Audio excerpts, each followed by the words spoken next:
কাতলা মাছের পাতলা ঝোল এই গরমে খাওয়ার জন্য একদম অমৃত। তার জন্য কাতলা মাছগুলোকে প্রথমে নুন হলুদ মাখিয়ে রেখে দিতে হবে আর একটা মশলা তৈরি করে নিতে হবে। অল্প একটু আদার কুচো আর অল্প একটু গোটা জিরে ভালো করে পেস্ট করে নিতে হবে, তবে আধো বাটা হবে। এরপর কড়াইতে সরষের তেল দিয়ে মাছগুলোকে হালকাভাবে ভেজে নিতে হবে। এদিকে আলুগুলোকেও নুন হলুদ মাখিয়ে রাখতে হবে। তারপর মাছটার এক পিঠ ভাজা হয়ে গেলে আর এক পিঠ ভেজে তুলে নিতে হবে। এবারে ওই তেলের মধ্যে দিয়ে দিতে হবে অল্প একটু পাঁচফোড়ন, একটুখানি সময় নাড়িয়ে নিয়ে দিয়ে দিতে হবে আদা জিরে বাটা আর কাঁচা লঙ্কা।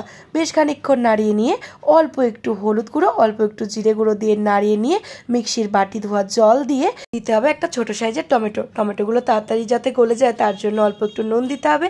আর যে আলুগুলো ছিল সেই আলুগুলোকে দিয়ে ভালো করে কষিয়ে নিতে হবে আর মাঝে মাঝে অল্প করে জল অ্যাড করতে হবে।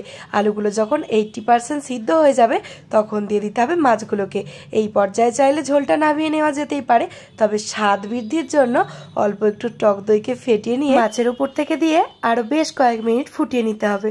ব্যাস, তাহলেই রেডি একদম আদা জিরে বাটা দিয়ে কাতলা মাছের পাতলা ঝোল। এই রেসিপিটা কিন্তু ভীষণ সুস্বাদু হয় আর স্বাস্থ্যের জন্য বিশেষ উপকারী। আর এই পুরো গরমকালটাতেই খুব একটা বেশি তেল মশলা যুক্ত রান্না না খাওয়াই ভালো। আজকের ভিডিওটা এই পর্যন্তই। ভালো লাগলে একটা লাইক করো।